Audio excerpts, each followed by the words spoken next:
어머니, 이번 주말에 등산 어떠세요? 단풍이 진짜 예쁘다던데요. 등산. 내가 그런 걸 좋아했었나? 요즘 건강 생각 많이 하게 되더라고요. 민수도 어머니랑 시간 보내고 싶어 하고요. 평소와는 다른 그 상냥한 말투에 왠지 모르게 가슴 한쪽이 서늘해졌다. 하늘은 맑았고 웃음도 흘렀지만 마음 한구석엔 지울 수 없는 의심이 스며들기 시작했다. 그녀의 친절이 너무 낯설게 느껴졌던 그날, 나는 무언가가 달라졌음을 직감했다. 하지만 그때는 알지 못했다. 그 산길에서 내 삶이 송두리째 흔들릴 줄은. 김영희는 며느리 수진의 목소리에서 뭔가 이상한 점을 느꼈습니다. 너무 상냥했습니다. 필요 이상으로 친절했죠. 어머니, 이번 주말에 저희랑 같이 산에 가실래요? 가을 단풍이 정말 예쁘대요. 영희는 핸드폰을 귀에 바짝 대고 잠시 침묵했습니다. 3년 동안의 결혼 생활, 수진이 이렇게 갑자기 등산을 제안한 적은 한 번도 없었습니다. 아들 민수가 가끔 어머니와 함께하는 시간을 만들자고 했지만 수진은 항상 바쁘다는 핑계로 빠졌었죠. 갑자기 웬 등산이니? 너 등산 싫어하잖아. 순간 수진의 웃음소리가 약간 떨렸습니다. 아이고, 요즘 건강에 관심이 생겨서요. 민수도 너무 좋아하더라고요. 어머니와 함께라면 더 좋을 것 같아서요. 영희의 가슴 한편에 불길한 예감이 들었습니다. 수진의 말투에는 뭔가 숨겨진 의도가 느껴졌습니다. 하지만 아들 얼굴을 볼 수 있다면 그것만으로도 충분했습니다. 그래. 좋아, 내가 도시락이라도 준비할까? 아, 그건 제가 다 준비할게요. 어머니는 그냥 오시기만 하면 돼요. 통화가 끝나자 영희는 창밖을 바라봤습니다. 가을 하늘은 맑았지만 왠지 불안한 마음이 들었습니다. 지난 몇 달간 수진의 행동이 미묘하게 변했습니다. 전화도 잘 받지 않고 명절에도 핑계를 대며 얼굴을 보이지 않았죠. 그런 수진이 갑자기 등산을 제안한다니. 주말이 되었습니다. 영희가 약속 장소에 도착하자 수진이 환한 미소로 다가왔습니다. 그 뒤로 민수가 서 있었죠. 어머니, 잘 오셨어요. 이거 보세요. 어머니 선물이에요. 수진이 쇼핑백을 건넸습니다. 안에는 화려한 색상의 등산복이 들어 있었습니다. 이게 뭐니? 난 옷 입는데. 어머, 어머니 것은 너무 오래됐잖아요. 이건 최신 스타일이라 더 편하실 거예요. 한번 입어보세요. 영희는 며느리의 눈을 바라봤습니다. 수진의 미소는 입술에만 머물러 있었고 눈빛은 차갑게 느껴졌습니다. 민수가 다가와 어깨를 두드렸습니다. 엄마, 입어봐요. 수진이가 특별히 골랐대요. 마지못해 영희는 화장실에서 등산복으로 갈아입었습니다. 거울 속 자신의 모습이 어색했습니다. 몸에 꽉 끼는 등산복은 불편했고 색상도 너무 화려했습니다.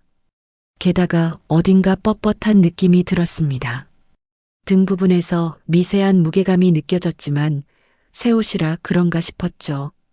화장실에서 나오자 수진이 손뼉을 쳤습니다. 와, 어머니, 정말 잘 어울리세요. 그렇죠, 여보? 민수도 고개를 끄덕였습니다. 엄마, 젊어 보이세요? 영희는 어색하게 웃었습니다. 뭔가 이상했습니다. 수진의 과도한 칭찬, 억지스러운 친절함, 불안한 마음이 더 커졌지만 아들의 기쁜 얼굴을 보니 그 우려를 접을 수밖에 없었습니다. 등산로에 들어서자 수진이 앞장섰습니다. 이상하게도 민수를 중간에 세우고 영희는 맨 뒤에 배치했습니다. 어머니 천천히 오세요. 무리하지 마시고요. 영희는 사위와 며느리 사이로 걷는 아들의 뒷모습을 바라봤습니다. 세 사람이 함께 있지만 어쩐지 영희만 동떨어진 느낌이 들었습니다. 마치 처음부터 그렇게 계획된 것처럼요. 갑자기 등산복이 더 무겁게 느껴졌습니다. 영희의 마음도 함께 무거워졌죠. 이 친절함 뒤에 숨겨진 것이 무엇인지 곧 알게 될 것만 같았습니다. 산은 점점 가파르게 변했습니다. 영희의 다리가 무거워졌습니다. 앞서가는 수진과 민수 사이의 거리가 점점 멀어졌습니다. 의도적인 것 같았습니다. 민수야, 저기 봐. 저 나무 좀 보렴. 수진이 갑자기 외쳤습니다. 민수는 자연스럽게 수진의 손에 이끌려 오른쪽 산길로 빠졌습니다. 영희와 점점 더 멀어지는 모습이 마치 계획된 것처럼 느껴졌습니다. 괜찮아요, 어머니. 저희는 저쪽 풍경 좀 보고 금방 돌아올게요. 영희는 갑자기 기분이 가라앉았습니다. 저 둘만의 세계로 들어가는 모습이 낯설지 않았습니다. 3년 동안 항상 그랬으니까요. 하지만 오늘은 뭔가 다른 의도가 숨어 있는 것 같았습니다. 잠시 후 수진만 돌아왔습니다. 민수는 보이지 않았습니다. 민수는 수진의 얼굴에 미소가 번졌지만 그 눈빛은 차가웠습니다. 아, 민수는 정상 쪽에 있는 친구를 만났어요. 잠깐 이야기하고 온대요. 영희의 눈썹이 움찔했습니다. 민수에게 친구가 있다는 얘기는 들은 적 없었습니다. 더구나 이런 산에서 우연히 만난다니 너무 이상했습니다. 어머니, 목 마르시죠? 이거 드세요. 수진이 등산 가방에서 투명한 물병을 꺼냈습니다. 평범해 보이는 물이었지만 영희는 본능적으로 경계했습니다. 이게 뭐니? 비타민 워터예요. 등산할 때 기운 나게 해주는 거예요. 제가 항상 마시는 거라 어머니도 드셔보세요. 영희는 물병을 받아들었습니다. 물 표면에 미세하게 번지는 무언가가 보였습니다. 평범한 물과는 달랐습니다. 난 괜찮아. 내 물 있어. 수진의 미소가 순간 굳었다가 다시 활짝 펴졌습니다. 아, 그러세요? 아까 어머니 물병이 비어 보여서. 괜찮아요. 나중에 드세요. 수진은 물병을 다시 가방에 넣었습니다. 그 순간 영희는 수진의 휴대폰 화면에 짧게 번쩍이는 메시지를 보았습니다. 목표물 확보 중. 순간 영희의 등줄기로 차가운 땀이 흘렀습니다. 두 사람은 다시 걷기 시작했습니다. 이제 민수도 없이 한적한 산길에는 그들뿐이었습니다. 영희는 점점 불안해졌습니다. 주변에 다른 등산객도 보이지 않았습니다. 수진아, 민수에게 전화해 볼까? 수진이 태연하게 웃었습니다. 괜찮아요. 어머니 곧 만날 거예요. 그보다 이쪽으로 가볼까요? 전망이 정말 좋대요. 영희는 수진이 가리키는 방향을 보았습니다. 더 깊은 숲으로 이어지는 좁은 오솔길이었습니다. 사람의 발길이 거의 닿지 않은 듯 했습니다. 영희의 심장이 빠르게 뛰기 시작했습니다. 저기 난 좀 쉬었다 가고 싶어. 다리가 아프네. 수진의 눈이 순간 날카로워졌습니다. 하지만 곧 부드러운 미소로 바뀌었습니다. 그러세요? 그럼 저기 바위에서 쉬었다 가요? 영희는 조심스럽게 바위에 앉았습니다. 갑자기 등산복이 더 무겁게 느껴졌습니다. 특히 등 부분이 묘하게 불편했습니다. 손을 뒤로 가져가 만져보니 딱딱한 무언가가 느껴졌습니다. 어머니, 괜찮으세요? 수진의 목소리가 가까워졌습니다. 너무 가까웠습니다. 영희는 본능적으로 몸을 뒤로 물렸습니다. 그때였습니다. 숲에서 낯선 여성이 급하게 걸어 나왔습니다. 수진은 순간 굳었습니다. 저기 혹시 길 좀 물어봐도 될까요? 여성의 목소리는 떨렸지만 그 눈빛은 영희에게 무언가를 전하려는 듯 했습니다.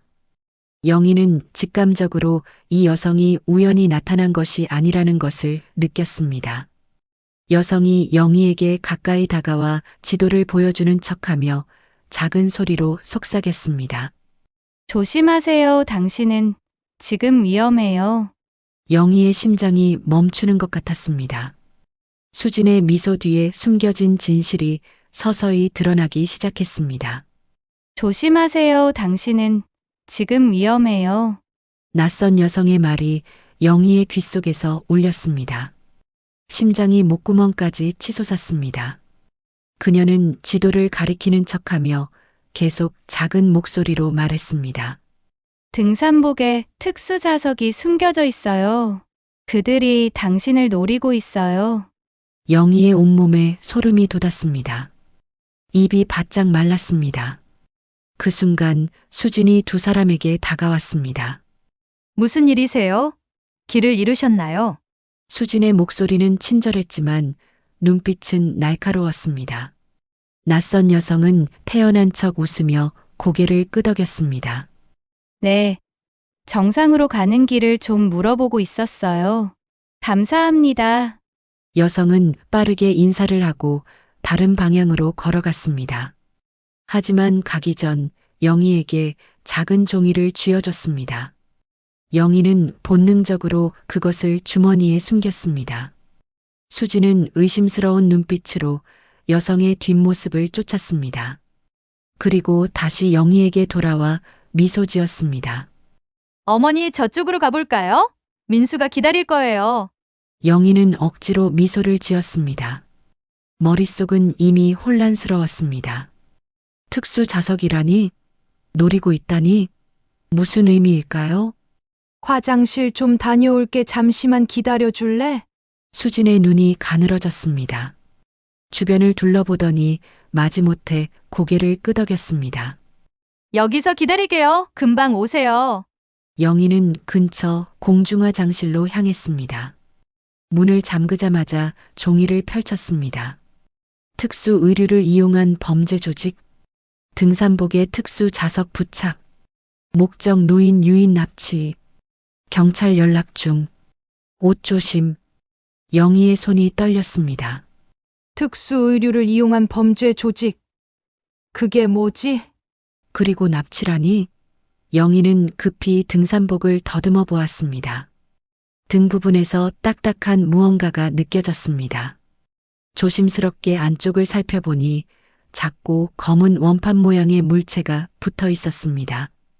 특수 자석이었습니다. 영희의 온몸에 식은땀이 흘렀습니다. 민수는 어디 있는 걸까요? 정말로 친구를 만난 걸까요? 아니면 영희의 가슴이 무너져 내렸습니다. 아들까지 속였다면? 화장실 문 밖에서 발자국 소리가 들렸습니다. 점점 가까워지고 있었습니다. 어머니? 괜찮으세요? 왜 이렇게 오래 걸리세요? 수진의 목소리였습니다. 영희는 급히 종이를 변기에 버리고 물을 내렸습니다. 그리고 마음을 가다듬었습니다. 이제 연기를 해야 했습니다.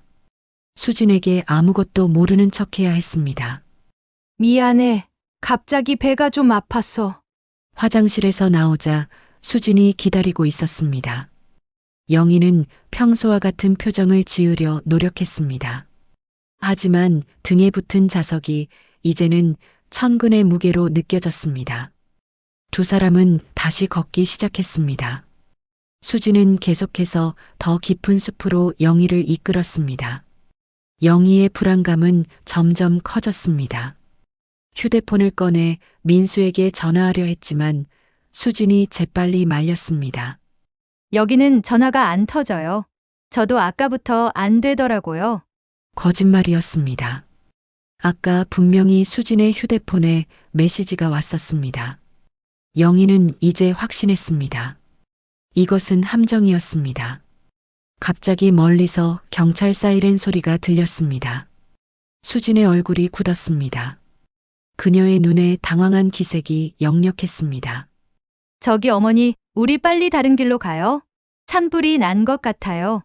영희는 천천히 고개를 저었습니다. 아니, 산불이 아니야. 경찰이지. 수진의 얼굴이 하얗게 변했습니다. 그녀의 가면이 서서히 벗겨지고 있었습니다. 무슨 말씀이세요? 어머니, 그때 영희의 휴대폰이 울렸습니다. 수진의 말과 달리 전화는 잘 터졌습니다. 화면에는 경찰이라고 표시되어 있었습니다. 영희의 눈에서 두려움이 사라졌습니다. 대신 차분한 결의가 깃들었습니다. 수진의 진짜 정체, 그리고 이 모든 것의 의미를 이제 마주할 시간이었습니다. 영희의 손가락이 떨렸습니다. 전화를 받아야 할까요? 수진의 날카로운 시선이 영희의 모든 움직임을 감시하고 있었습니다. 심장이 터질 듯이 뛰었습니다. 어머니, 전화 받지 마세요. 위험해요. 수진의 목소리는 더 이상 상냥하지 않았습니다. 차갑고 명령하는 듯한 어조였습니다. 가면이 벗겨지기 시작했습니다. 영희는 깊게 숨을 들이마셨습니다. 그리고 천천히 전화를 받았습니다. 여보세요? 김영희 씨죠? 저는 서울경찰청 박 형사입니다. 지금 위치를 정확히 알려주세요. 곧 구조대가 도착할 겁니다. 영희는 수진을 흘끗 바라봤습니다. 수진의 얼굴이 점점 일그러졌습니다. 영희는 침착하게 대답했습니다. 네, 지금 북한산 중턱이에요. 둘째 쉼터 지나서 왼쪽 오솔길에 있어요. 전화를 끊자마자 수진이 영희의 팔을 세게 잡았습니다.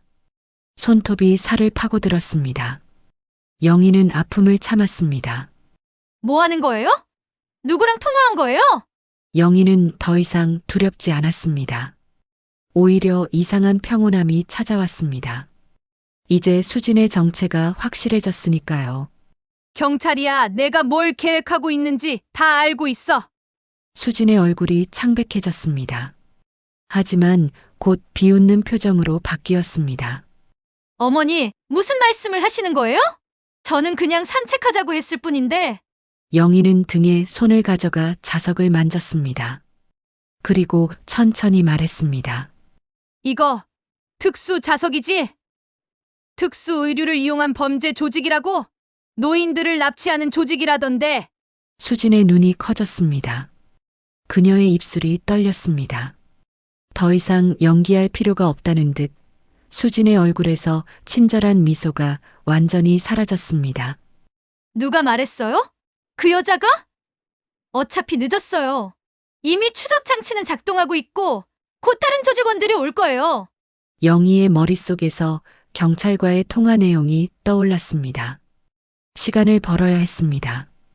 갑자기 기발한 생각이 떠올랐습니다. 내 옷이 마음에 들면 가져 교환하자. 수진이 어리둥절한 표정을 지었습니다. 뭐라고요? 내 등산복이 더 예뻐 교환하자고. 내가 내 것을 입을게. 영희의 제안에 수진은 잠시 혼란스러워 보였습니다. 하지만 곧 의심스러운 눈빛으로 영희를 바라봤습니다. 갑자기 왜 노교환이에요? 속셈이 뭐죠? 영희는 태연하게 웃었습니다. 생각보다 연기가 잘 되는 것 같았습니다. 그냥 내 옷이 더 예뻐서. 왜? 못 바꿔? 수진은 잠시 망설였습니다. 그러다 휴대폰이 울렸습니다. 수진이 전화를 받았습니다. 잠시 후 그녀의 표정이 더욱 날카로워졌습니다. 10분 안에 목표물을 데려가야 해요. 서두르세요. 전화를 끄는 수진의 눈빛이 달라졌습니다. 더 이상 가면을 쓸 필요가 없었습니다. 그녀는 가방에서 작은 칼을 꺼냈습니다. 미안해요. 어머니, 더 이상 시간 낭비는 못해요.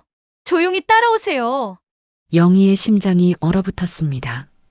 하지만 표정은 변하지 않았습니다. 그녀는 천천히 일어나 수진을 바라봤습니다. 내가 가만히 있을 것 같아?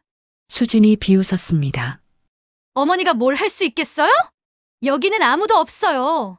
소리쳐봤자 소용없어요. 그때 멀리서 경찰 사이렌 소리가 더 크게 들렸습니다. 수진의 얼굴이 굳었습니다. 그녀는 초조하게 주변을 둘러봤습니다. 영희는 기회를 놓치지 않았습니다. 재빨리 등산복의 지퍼를 내렸습니다. 정말로 옷 바꿀까? 내 것이 더 따뜻해 보여. 수진은 당황했습니다. 상황이 통제를 벗어나고 있었습니다. 그녀는 칼을 더 세게 쥐었습니다. 그만해요. 한 발짝도 움직이지 마세요. 하지만 영희의 눈에는 두려움 대신 담담함이 깃들어 있었습니다. 그녀는 이미 자신의 등산복 상의를 벗고 있었습니다. 등에 붙어 있던 자석이 햇빛에 반짝였습니다. 이걸 찾았니? 이제 내 계획은 실패했어. 수진의 얼굴이 일그러졌습니다. 영희는 자석을 바닥에 던졌습니다. 산길이 점점 사람들의 발소리와 외침으로 가득 차기 시작했습니다. 자석이 바닥에 떨어지는 소리가 울렸습니다. 수진의 얼굴이 창백해졌습니다. 그녀의 눈동자가 흔들렸습니다. 계획이 무너지고 있었습니다. 이제 끝났어. 수진아. 영희의 목소리는 놀랍도록 차분했습니다. 그녀의 눈에는 두려움 대신 단단한 의지가 깃들어 있었습니다. 세 살배기 아이를 키우며 홀로 된 며느리를 챙겼던 그 시절의 강인함이 다시 돌아왔습니다. 수지는 한 발짝 물러섰습니다. 그리고 갑자기 뒤돌아 숲속으로 달려갔습니다. 영희는 순간 당황했습니다. 하지만 곧 정신을 차렸습니다. 도망쳐봤자 소용없어. 경찰이 이미 주변을 다 막았어. 영희의 외침에도 수지는 멈추지 않았습니다. 가방을 꼭 쥐고 필사적으로 달렸습니다. 영희는 순간 망설였습니다. 쫓아가야 할까요? 혼자서는 위험할 수도 있었습니다. 그때 숲 사이로 민수의 모습이 보였습니다. 아들이 영희를 향해 달려왔습니다. 그의 얼굴은 걱정과 혼란으로 가득했습니다. 엄마, 괜찮아요? 경찰 아저씨들이 갑자기 나타나서. 영희의 가슴이 철렁 내려앉았습니다. 민수는 아직 아무것도 모르고 있었습니다. 자신의 아내가 어떤 사람인지 알게 되면 얼마나 충격을 받을까요? 민수야, 엄마 괜찮아. 근데 수진이가 말을 마치기도 전에 숲속에서 비명소리가 들렸습니다. 수진의 목소리였습니다. 영희와 민수는 본능적으로 소리가 난 방향으로 달려갔습니다. 숲 사이로 난 작은 공터에 수진이 쓰러져 있었습니다. 그녀의 발목이 돌부리에 걸려 넘어진 것 같았습니다. 주변에는 가방에서 쏟아진 물건들이 흩어져 있었습니다. 영희의 눈이 커졌습니다. 신분증, 여권, 돈뭉치, 그리고 여러 장의 사진. 모두 다른 노인들의 사진이었습니다. 민수의 얼굴이 하얗게 변했습니다. 그는 천천히 수진에게 다가갔습니다. 여보, 이게 다 뭐야? 수진은 발목을 붙잡고 고통스러운 표정을 지었습니다. 하지만 그녀의 눈빛은 여전히 날카로웠습니다. 더 이상 가면을 쓸 필요가 없었습니다. 비켜! 민수야! 이건 내가 알바 아니야! 민수의 눈에 눈물이 고였습니다. 그의 온몸이 떨렸습니다. 새해 동안 사랑했던 아내의 정체가 드러나는 순간이었습니다. 도대체 왜? 수지는 대답 대신 웃음을 터뜨렸습니다. 차갑고 비웃는 듯한 웃음이었습니다. 영희는 아들의 어깨를 꼭 잡았습니다. 아들이 쓰러질 것 같았습니다. 그때 여러 명의 경찰관들이 주변을 둘러쌌습니다. 그들 중 한 명이 영희에게 다가왔습니다. 김영희 씨죠? 괜찮으세요? 저는 박 형사입니다. 영희는 고개를 끄덕였습니다. 경찰관들이 수진에게 다가가 그녀를 일으켰습니다. 수진은 더 이상 저항하지 않았습니다. 그녀의 눈에는 분노와 좌절감만이 가득했습니다. 이상희, 일명 수진, 특수의료를 이용한 범죄 조직의 잠입 전문가. 체포합니다. 경찰의 말에 민수의 눈이 커졌습니다. 그의 다리가 풀렸습니다. 영희가 재빨리 아들을 붙잡았습니다. 이 이상이라고? 수진이 아니라고? 민수의 목소리가 떨렸습니다. 영희의 가슴이 찢어질 듯이 아팠습니다. 아들의 충격이 고스란히 전해졌습니다. 수진, 아니, 이상희는 수갑을 차는 순간에도 비웃음을 멈추지 않았습니다. 그녀는 민수를 향해 차갑게 말했습니다. 미안해, 민수야. 넌 그저 임무를 위한 통로였어. 뭐, 그래도 재미있었어. 민수는 충격에 얼굴이 창백해졌습니다. 그는 벙어리처럼 서 있었습니다. 영희는 아들을 꼭 안았습니다. 그의 어깨가 흔들렸습니다. 말없이 울고 있었습니다. 경찰은 수진을 데리고 갔습니다. 공터에는 영희와 민수만 남았습니다. 가을 하늘은 여전히 맑았지만 두 사람은 깊은 상실감을 느꼈습니다. 박 형사가 다시 돌아와 영희에게 말했습니다. 용기 내주셔서 감사합니다. 덕분에 오랫동안 찾던 조직원을 체포할 수 있었습니다. 영희는 조용히 고개를 끄덕였습니다. 승리했지만 가슴은 무거웠습니다. 아들이 받은 상처는 쉽게 아물지 않을 테니까요. 멀어지는 경찰차를 바라보며 영희는 생각했습니다. 모든 가면은 언젠가는 벗겨지게 되어 있다는 것을, 그리고 그 뒤에 숨겨진 진실은 때로 우리가 감당하기 힘들 만큼 잔인하다는 것을. 경찰서 조사실은 차가웠습니다. 영희는 따뜻한 차를 받아들며 몸을 웅크렸습니다. 차 한 모금에도 목구멍이 뜨거웠습니다. 아직도 모든 것이 꿈만 같았습니다. 김영희 씨, 괜찮으세요? 박 형사의 목소리가 조용히 울렸습니다. 영희는 고개를 끄덕였습니다. 괜찮을 리가 없었지만 그렇다고 무너질 수도 없었습니다. 민수가 더 많이 상처받았으니까요. 아들은 지금 옆 조사실에서 진술을 하고 있었습니다. 그녀에 대해 더 알려주세요. 영희의 목소리는 떨리지 않았습니다. 이제는 모든 진실을 알고 싶었습니다. 박 형사는 파일 하나를 펼쳤습니다. 이상희, 34세. 특수의료를 이용한 범죄 조직라는 국제 사기단의 일원입니다. 이 조직은 노인들을 대상으로 특수 제작된 의류를 이용해 범죄를 저지릅니다. 영희의 눈이 커졌습니다. 자신이 입었던 등산복의 등에 붙어있던 자석이 떠올랐습니다.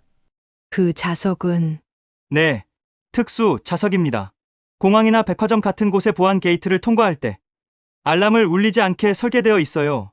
하지만 특수 장비로는 추적이 가능합니다. 그들은 이걸 이용해 노인들을 유인한 뒤 납치하고 재산을 빼앗아 왔어요.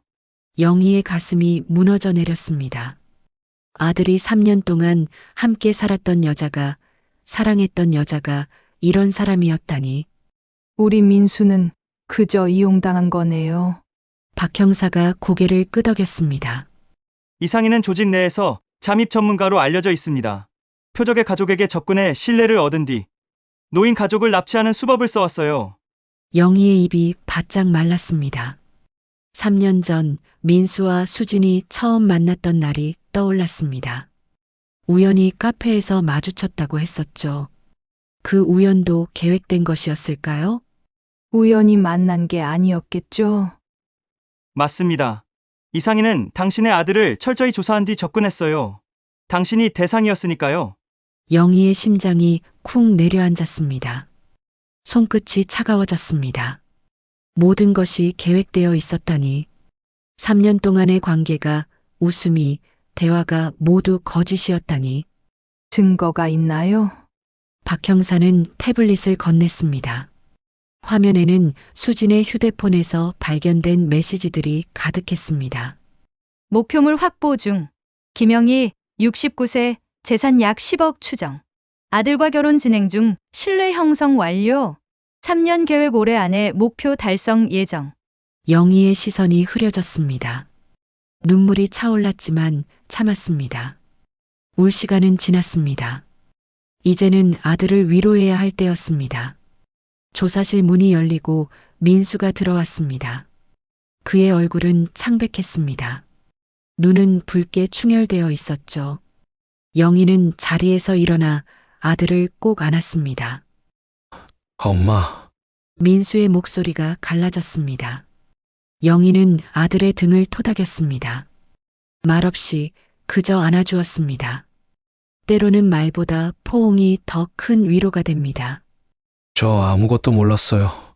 새해 동안 단 한 번도 의심하지 않았어요. 민수의 어깨가 흔들렸습니다. 영희는 더 세게 안았습니다. 내 잘못이 아니야. 민수야. 넌 그저 사랑했을 뿐이야. 박 형사가 조용히 말을 이었습니다. 이상희의 휴대폰에서 더 많은 증거가 나왔습니다. 조직의 다른 멤버들도 검거했고요. 당신들은 이제 안전합니다. 영희는 고개를 끄덕였지만 마음은 무거웠습니다. 안전하다고 해도 아들의 마음속 상처는 쉽게 아물지 않을 테니까요. 집으로 돌아가는 차 안에서 민수는 창밖만 바라봤습니다. 영희는 조용히 아들의 손을 잡았습니다. 우리 집에서 좀 쉬다 갈래? 내가 좋아하는 김치찌개 해줄게. 민수의 눈에 눈물이 고였습니다. 엄마 어떻게 알았어요? 어떻게 수진이, 아니, 이상희가 그런 사람인 줄 알았어요? 영희는 잠시 생각에 잠겼습니다. 그리고 진심을 담아 대답했습니다. 엄마는 널 지키려고 이 세상에 온 사람이야. 그 여자의 눈에서 진심이 보이지 않았어. 민수는 고개를 숙였습니다. 영희는 아들의 어깨를 감쌌습니다. 이제 긴 치유의 시간이 필요했습니다. 하지만 영희는 알고 있었습니다. 시간이 흐르면 아들도 다시 웃을 수 있을 거라고, 배신의 상처가 아무리 깊어도 사랑으로 채울 수 있다고.